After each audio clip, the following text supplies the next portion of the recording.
Sparky Coach Pod, Crowy here with Cam, bringing you some reflection time. What's that? Look at yourself in the mirror and say, I am the big dog. Woof, woof. Give yourself a woof. Now, reflecting today on, I did a podcast with my old boss. And you know how I feel like your first boss, especially apprenticeship wise, will always be your boss. Like, no matter how old you are, it's like they're just Bruce Springsteen. They'll always be the boss. Do you find that with your old boss? Is he just the boss or she Yeah, or I feel not? like they're Just just me? the boss. Yeah, I think that's Or not? I think that's very true. You sort of, particularly because you're quite young when it happens, so it's like a older figure as such. Even if they're not that much older than you, even tradies, like they're always your tradie. Doesn't matter, even if you surpass them. Like as in, if you stay with that company or you work with them elsewhere, and like you might jump up to like a leading hand and they stay as a trade. It's like you always like default. It's like they're your tradie. Totally agree. But talking about days, but I love it. Just I feel like it just flew straight in the face of traditional, I guess, coaching, or like not traditional coaching, but like business coaching. It just sort of like wiped it out. I feel like, and especially I feel like maybe we've got a bit of a different feel to not saying all other coaching companies, but some other trade business coaching companies.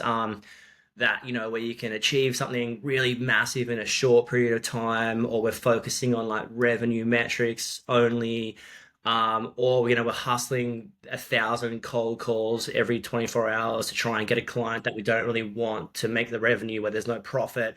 I just loved like I loved Dave's sort of, he's 50 years in, he's three generations deep. He said some stuff which was so simple. We were talking about this off air, nothing you haven't heard before, but everything you need to hear every single week. And I just love his focus on profit, not necessarily the most sales, the most profit. Just life lessons from a guru. It was like hearing from Yoda.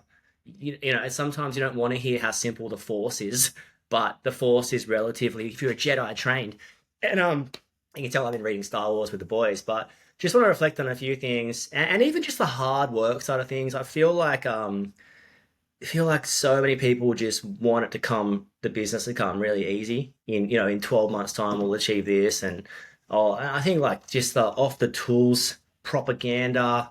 You don't even want to be off the tools if your business is not solid. Like it's stuff sounds really good to say sometimes, but hearing for someone that was 50 years in, that only goes, basically majority goes through word of mouth advertising, still got their first client from 1977. Like just like wow, I feel like for me it was just interviewing him and chatting to him and just go, okay, sweet. Like we just need to put the brakes on a little bit and focus on the right things and push forward. So we're going to get sort of break down both our reflections from the pod, but yeah, what did you sort of take out of that? Obviously, I was in there.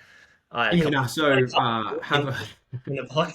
So sick. but don't really remember. I blacked out. Yeah, yeah, yeah, I was listening.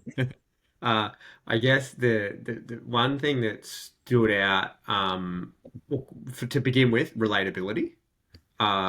In the fact of when Dave got back involved with his dad, being at the helm there, that it wasn't this enormous business, or this behemoth or anything like that. There was about five of them. Dave was saying, uh, it was obviously, probably felt like Ron was working a lot, and he was obviously a guru on the tools. So I think this is relatable to a lot of people, that we are probably, as a business owner, the world's best electrician, and if not the best tradie electrician in the universe, at least within our postcode. So I think that's relatable, that we can be the best, and we're probably very good at problem solving, get a lot of solutions, and that's how you build up a bit of a client base over the years, of just being like the go-to person. And that's where your best skill set generally lies. And there's, issues with the back end side of things. So I found the relatability to it very uh, easy to identify with, and I think most people could almost like put their hand up and say, "Oh, that's me." In a sense, it's like I'm really good at what I do, And the clients that I do service, I can solve all their issues ever, but I'm struggling with getting the invoices out, or I'm tired of dealing with A, B, and C on the back end side of it. So the relatability felt um, really personal to me. I'm not sure how that stands with you, Crowe, but that resonated with me to begin with. Yeah, I mean, Dave's like super cool, and I always reference Dave to be sort of. I know I could call him at any time, and he would answer, nighttime, morning, daytime, and we've got a great relationship. We actually did his house. We wired his house up. I don't know what that job was worth. 5 to 700,000. Tommy from Rylec did all the automation. It just an incredible job to be a part of. Just that excellence. From the ground up, but yeah, I think the couple of things I want to sort of break down what I took out of it, but hard work. He talks about the importance of hard work, which I think in a generation that we're in, there's a lot of, especially the Instagram world, you can be sort of tricked into thinking that something might come really easy, and to some people it does. It really does. Some things come quite simple to some people, but generally speaking, the harder you practice, the luckier you get. The harder you work, the luckier you get. And I love that emphasis on working hard, but not just working hard, working smart, but not just working hard and not just working smart. Being passionate about what you do is incredible. And I think for me, I genuinely love my job right now. Like I love it. I'm up at night doing stuff. I'm in the morning doing stuff, daytime doing. I just really enjoy it. I'm genuinely doing it for fun, and I just frothing on it. And I think he said that, if you love what you do, you never work a day in your life. And I think sometimes when the times get tough, it can be easy to not like to lose that love. So channeling the reason you started the business, try and find the purpose again, and trying to, I'm not saying it's not hard. I'm not saying it doesn't get hard at times, but trying to find the love again. And I think we said this in the pod about finding your mojo, but a couple of pods back, which was a great listen. But the yes, work hard, yes, work smart, but yes, try and find the love for the whole thing again. Probably we started the business to be a beacon of light in the industry. No pun intended, but go with me for a second there. Just to be a point of difference was maybe we're good with people, we're good with our hands, and we're like, you know what? If someone's got to use an electrician or an aircon or a solar person, it might as well be me because I'm good at my job. I'm a great communicator, we're honest, we're kind, and we're going to use the right materials. But I just love that emphasis on raw hard work. And and I think there's got to be that sweat to start the business, and there's got to be that continuous sweat that pours in, whether that's you're off the tools and that's a headspace sweat, and it's but you're sort of a bit more balanced with your time, which definitely comes with time in the business. You hear a lot of story about like the first 3 to 5 years you're working a lot, and then you can sort of pull yourself back and work a little bit smarter. So yeah, I just love that hard work. The harder you practice, the luckier you get. I just love that concept, but also combining that with enjoying it. Oh, Yeah. I like that. I think that's good. Simplicity for me also resonated around that it's not anything that we haven't already heard, which I know you touched on at the beginning of the pod. The simplicity of, hey, good staff, good clients, good product equals generally pretty good job. It's not around having a million Google reviews and or striving to continually get more clients or anything like that. It was creating the simplicity around doing the simple things really well. And I think that really, I guess in business, you can get a little bit lost sometimes. Bright, shiny new object sort of philosophy. And Dave kept it really simple with the well, bring it to simplicity of just doing a few things really, really well, which I'm going to say a lot of us probably did really, really well at the beginning of business. Like, so when we first start out in business, it's quite simple. We're probably a bit bright-eyed, bushy-tailed, sort of probably a little bit naive too, in a way of like, we are just going to go do the job. We don't probably really know if it's profitable or not, but at the beginning, you probably do a really excellent product, and then in turn have a rough idea of where you're sitting. You don't have too many overheads associated with it. So money in the bank, that's a good outcome, I guess, to begin with.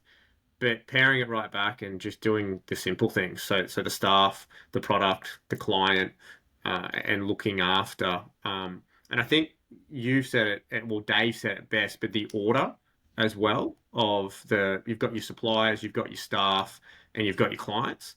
And I think most people would put the client as number one, but Dave put his staff first, then his supplier, and then the clients. And it's not to say that it's kilometers apart between each of the three areas. It's just that that's where and it could just, it could be like a small, but it's where the priority lies. And I really like the simplicity. Yeah, I love that order. And I remember years ago having this sort of revelation. The staff are the asset. Without the staff, you don't have a business. And what is the client get left with? The client gets left with a product, right? That staff do. And so the client gets left with a product that staff have been a part of creating, and that a certain level of materials have been supplied at that job. So all the client gets left with is the product, which is essentially labor and materials. And how our whole ethos has been, simplify your business. You want to buy labor and materials and sell it at a profit to the client.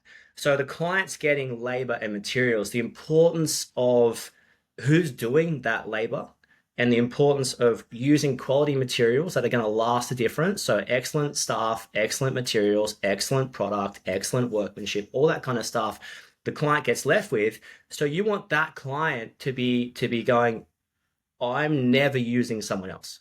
That's you want the client to tell someone how good that product. We use these guys, these girls. We had the best experience. Now we're going to pass it on. Now, anyone who's been part of, and I'm not saying there's anything wrong with any form of advertising, any form of hustle. I'm not saying that. I'm just like, I don't necessarily think you're going to find your best clients through cold calling, but it has happened before, probably. I don't necessarily think you're going to find your best clients through Facebook groups, but I'm sure it has happened and you're playing the percentages, you want to be involved in that. But there's nothing like a client referral. There's nothing like word of mouth. There's nothing like someone going, hey, you've got to use this company. Now, what you're left with, when the client's happy with their job, first and foremost, they'll probably leave a Google review. They'll probably, like, who cares about that? Like, that's kind of important. It's pretty important depending on who you talk to.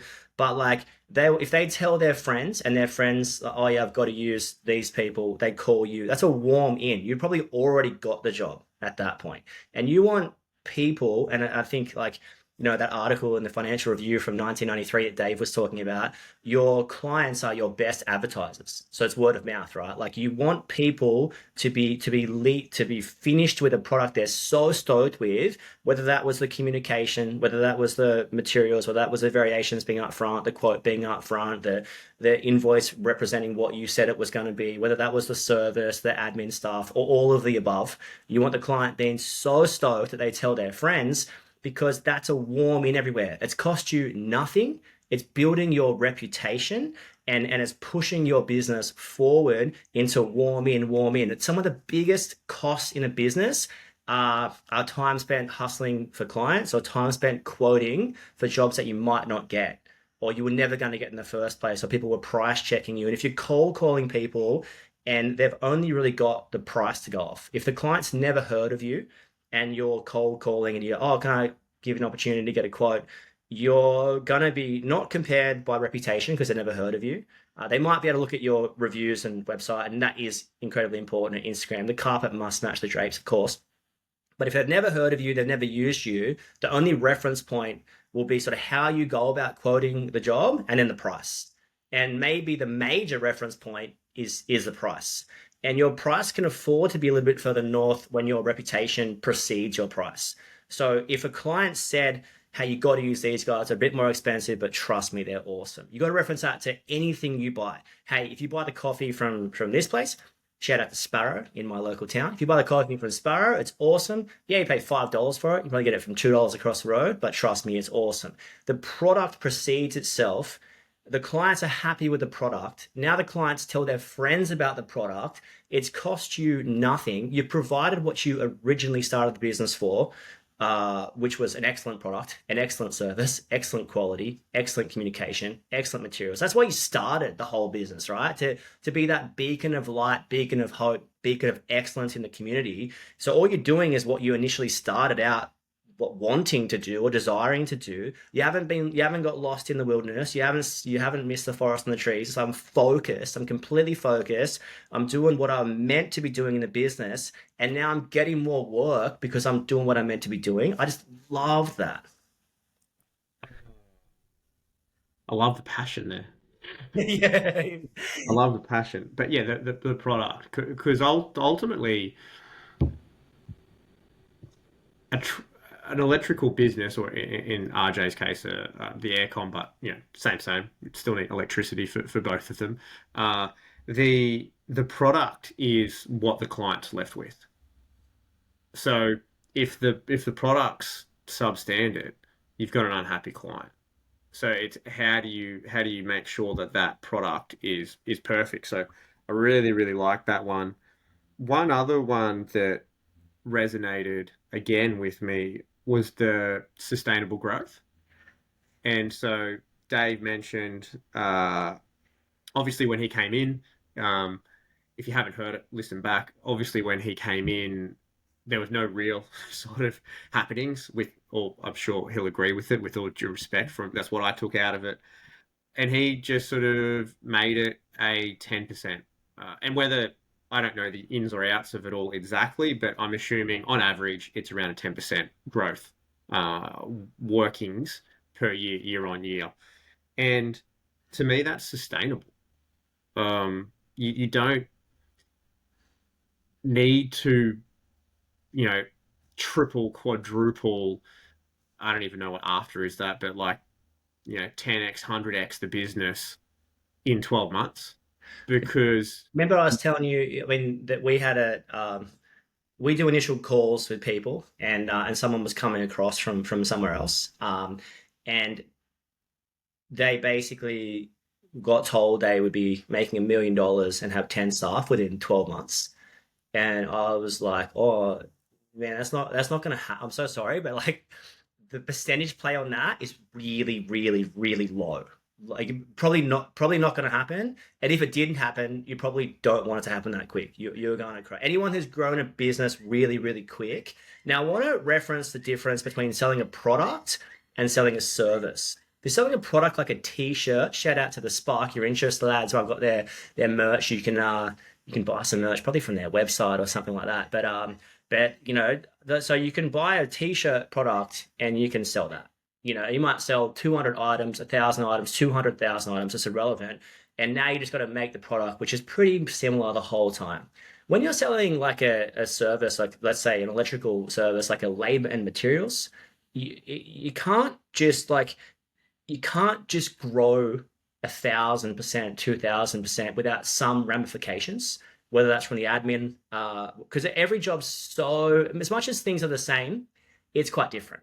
As much as businesses like electrical, aircon, solar, you can diversify into so many different areas that no real two jobs are exactly the same unless you're doing like that project sort of style work. But I just yeah love the sustainability. Like we're not trying. So sitting with that guy going $1 million profit and 10 staff, which he actually got told.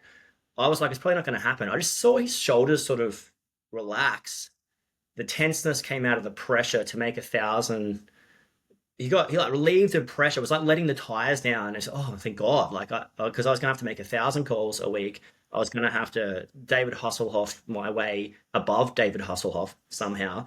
I was gonna have to do all this stuff and growth and all this element on growth, and which is a revenue metric. And a revenue metric's the easiest thing to sell as a coaching company. Like it really is a revenue metric because, and you think about how cooked it is to sell a revenue metric. Like, what if you're just bought a switchboard that month, or bought a bunch of materials that month? Or what if you moved 3 ducted air cons or 4 solar systems that month? Your revenue is going to look really good. If you use revenue as it's an indicator, it's a metric, it's not the metric.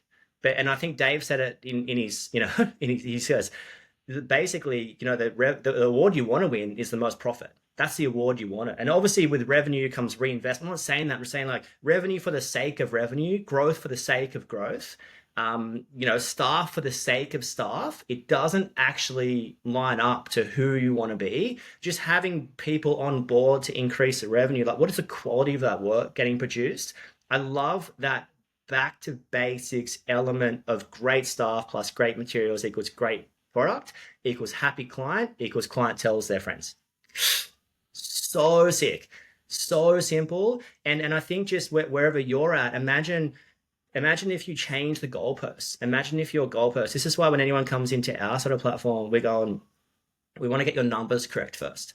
You don't want to grow on a number that's incorrect or on a lack of knowledge of numbers. Then you are just building something up that could potentially fall down. You'll end up busy for the sake of busy.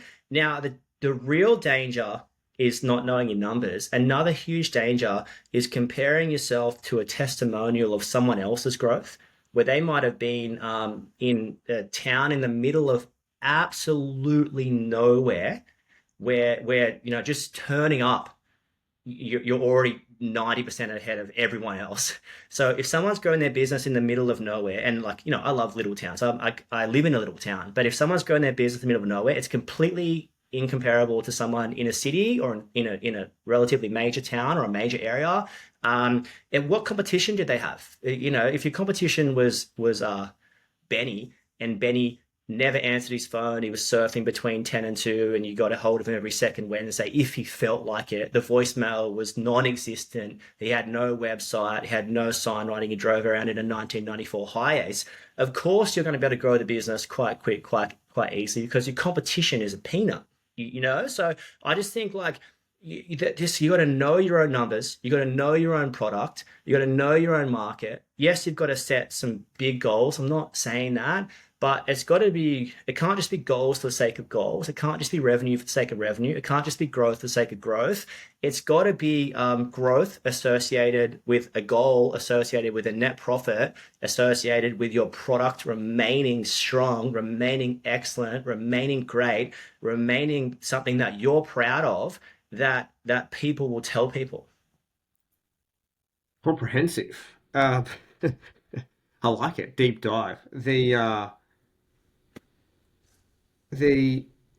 I guess sustainability part too that around the growth that resonates with me is that think of it like a going down a hill, out of control car, out of control bicycle, skateboard, insert something with wheels heading down a hill. Is that if it gets out of control, it can get out of control really badly. And I guess that's what Dave is alluding to there with around the sustainability of it all. But I've seen it, Crowley's seen it. You can hire the wrong person. You can hire multiple wrong people. You can put the wrong people on the wrong job. So you might have a really good client who you end up putting the wrong people on, who is now no longer your We'll client. just touch base with that. You can put the wrong people on the right job as well. So you have the right Yeah, job, true. right client, right, right. You get everything right with the wrong person you hit it with, or the wrong materials because you skimped out, and you're cooked. Like reputation cooked. So yeah, the staff can be an issue. You can have more costs associated with it, which can put a strain on finances as well, because all of a sudden you've gone from a manageable turnover to something that increases significantly. So it's more costs, more money out the door. You might have longer terms as well with certain clients, so that the pay periods have more space between them.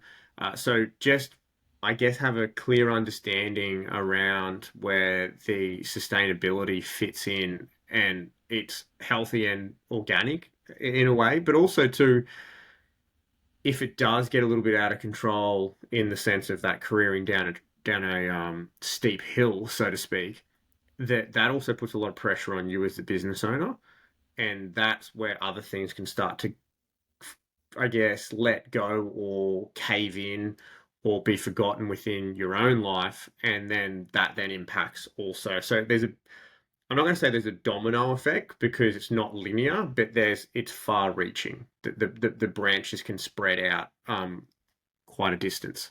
Yeah, and there's nothing wrong with you can grow fast and in control as well. We're not Yeah. sort of saying that. I just think so often there's a pressure to grow fast, or there's a pressure for comparison, or a pressure to be, oh, you didn't increase your revenue 200%. Oh, far out, you mustn't have been ticking these my 67 step checklist to maximum enlightenment. And I think just like all the noise. Define enlightenment. Yeah.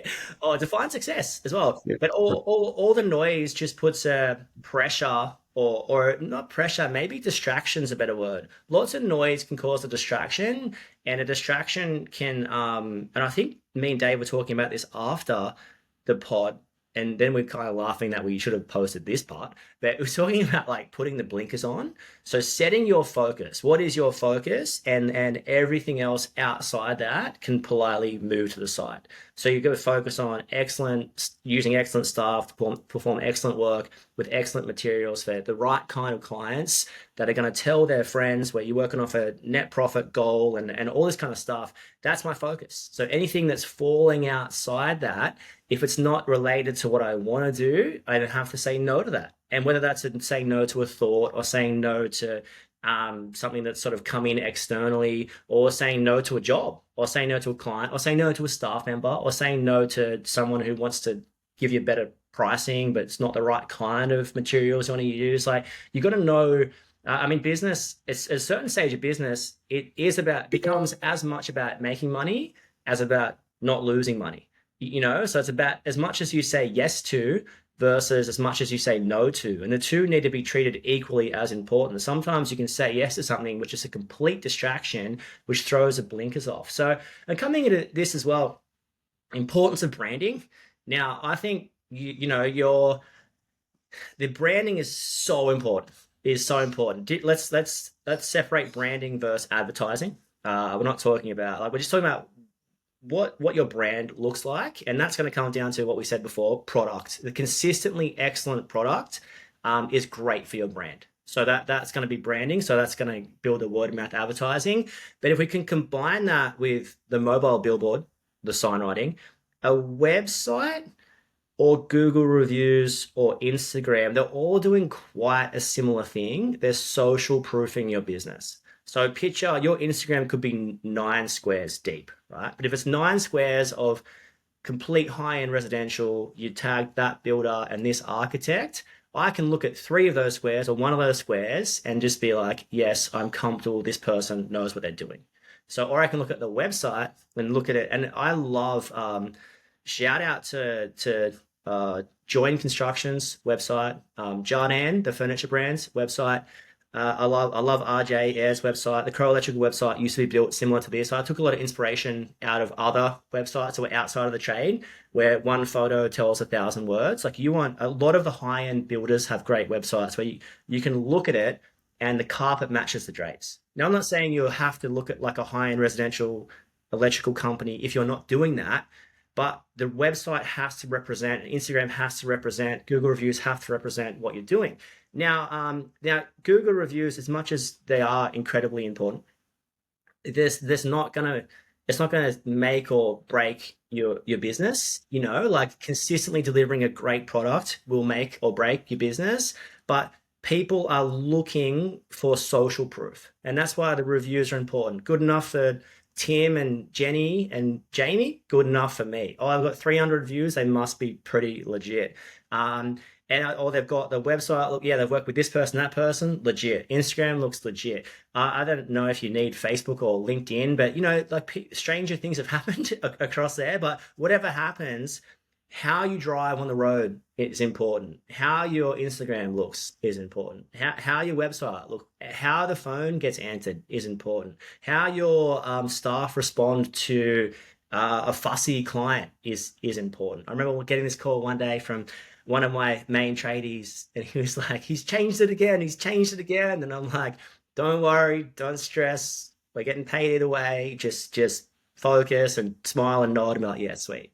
So, just that's important. I'm like, okay, well, if your staff member flies off the handle at a great client for changing something, oh, I didn't have that in my day plan. Yeah, well, that's not good enough. So now we've got to train the staff members and that kind of stuff. So I just love the branding side of things. That that in a world I'd never really heard of paid referrals until I got into the coaching world. Like it wasn't a part. I mean, and I'd given heaps of people, heaps of work for not a dollar. And never wanted a dollar. And I think I like that people would pass you on just because I look good by passing you on because you're good. And that's why you want to be passing on all these referral programs and different things people preach. Not saying there's an issue with them. I'm just saying, like, what's the purpose of pushing it? Are we pushing for the sake of like a dollar value, or are we pushing because, hey, they are the best plumber to partner? They are the best. They're the best people to partner with, and I would refer them anyway, and they're going to send me something. But like, I don't know. I feel like that whole avenue can sort of get staffed like in a way that people will just refer you just because you're awesome. And I think that's the world you sort of want to live in. So yeah, website, sign writing, your product, referrals, Instagram or reviews or website. Do you need all three? It's not going to hurt, but you might just need two out of the three. I just think I love that. Thoughts? Branding, yeah, I think it's underrated, if I'm being honest. Just to touch on, I know you've dived into it a little bit there. And I think with branding, it can be simple as well. So, uh, Dave touched on it in regards to number plates, one logo on the back, and I think the doors, I think he touched on. Funny story about this. I remember talking to him about the branding and like simple. I think it was door, door, like really simple. It was Yeah, five in a box, something, yeah. And at first he looked high end. The calf matcher drapes, a brand new high ace with like clean, neat sign writing. Secondly, it's cheap. We're not paying $4,000 to $7,000 to update signage every 5 years. So you got to look if you've got five vans, right, and you're paying $8,000 for your sign writing and replacing that every 5 years, you might not have to do that. I'm not saying that the big car with it. I remember I had this guy sort of come and sort of redesign some logos and some cars at some point in the business, and he had this like really emergency flashy stripy one, and all I could think about was, oh, that sign rating is going to be so expensive. No, no ways. We'll just spray the van this and do this, and I was like, oh no, let's just get stuff. But yeah, I think that matters too because it's like replacement cost. If you got 10 vans on the road and it's a $50,000 expense that you don't need to do That every you don't five need to do, years. yeah. All those little 1,000, 10,000, they all add up so much. And then they compound too as over time. So the branding part, the last one that I've got, I mean, I've got a couple other more down, but the last one I want to focus on is Dave mentioned around, or he emphasized almost around focusing on yourself. So there's no point worrying about what the competition is doing because then you lose focus on what you're doing. And we have spoken about it a little bit already across the various sort of takeaways that we've discussed here. But and Crow, you touched on around sort of like the blinkers side of things, is that the simplicity, uh, doing doing product, doing staff, doing your clients, doing those things really well is that yeah, there's always going to be probably 100 things to do, right? But I think it's about understanding and identifying out of that 100 what can actually wait and what is important. And for Dave, it was the sign writing waited for 20 years. But then at that point it became important. So I think it's about understanding and focusing on yourself and identifying what are those key drivers, key metrics, key, I guess, ideas or fundamentals that are going to turn the wheels every day, every week within your business. And yeah, that's not to say that you can't bring in the other idea or the other thought process and work on that. But I think if you're focusing on the wrong ideas and wrong focus points or areas, you then will fundamentally drop what the basics should be of the business. And this is where I think you can come unstuck. And I can relate to that. I think all of us at some point get sort of, I guess, blinded by the bright, shiny new object. You're like, oh, man, it's like a Labrador after a new toy. It's like, oh my God, this is amazing, and go and chase that rather than sometimes what you were doing already worked really well. It might have been just that that needed to be refined, or you needed to understand it a little bit more, or you needed to dive in and commit to doing that particular task 100% and seeing it all the way through before pulling out idea 10, 15, and 20. So I really, really liked the focusing on yourself, and I think it's underrated. And I think in the world we live in now, particularly with instant gratification, we've got all the social media. It's very much it's in our face. Keeping up with the Joneses sort of effect as well is that sometimes we get lost on just focusing on ourselves, and I think you'd be very surprised. I know you see some people talk about it every now and then, disappear for 3 months or disappear for 6 months and just work on yourself, and you'd be amazed what can be achieved in that time. So, really probably want to land my sort of thoughts and takeaways around Day's podcast with you, Crowley, around that. I think, if you spend a bit more time focusing on your own business and yourself, the rewards will start to come. Yeah, 100%. I love that he closed the books as well at a certain point. I just whether that's right or wrong, I just think the concept is beautiful. So there's an argument to say he could have been where the company could have been where they were 5 years earlier, 10 years earlier, if they took their chances. So we're not saying don't take your chances. There's an argument to say that, well, if you don't close your books, you close his books being too busy. I love that. So hey, unfortunately, we can't take this work on at this point. Like that. That's incredibly smart, incredibly calculated.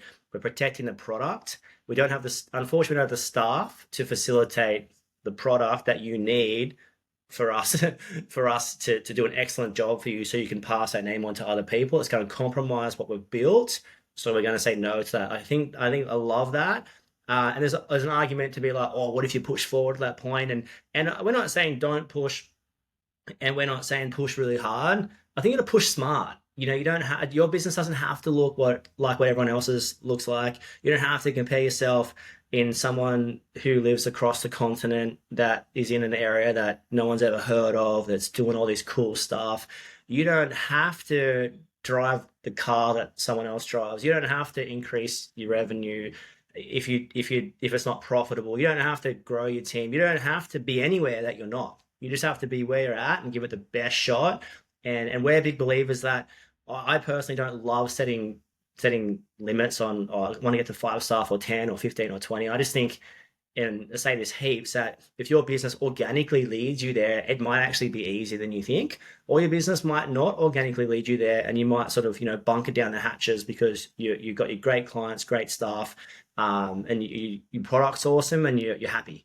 That's cool. I don't think we need to set rules about where we're going to be in 10 years' time if we don't know what next year is going to bring. But we've got to focus on definitely making sure our numbers are correct, definitely making sure we're using the right staff, right materials, definitely make sure we're working for the right clients. And definitely once those sort of three are matching up, now we can start to claw our life back a little bit. So sort of in wrapping up, I just want to encourage everyone, run your own individual race.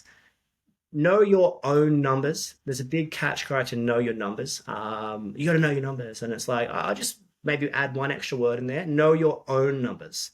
Don't know someone else's number. Know your number. Don't know someone else's sort of where they want to get to. Know what you want to do, what you want to get to. Run your own race. It's okay to be a little bit slower if you're running a marathon. We're not trying to run a sprint. We're trying to run a marathon. We're not trying to create the best business in 18 months. We're trying to create something that lasts a distance, that if we wanted to, could be passed down, could be scaled up, could be scaled back, could be sold, something that could step out of or step into at will. That's what we want. So focus up on that. I like it. I like it. Run your own way. Run your own race. We'll finish on that one there. Thanks for tuning in. As always, guys, enjoy yourself, and we'll catch up soon.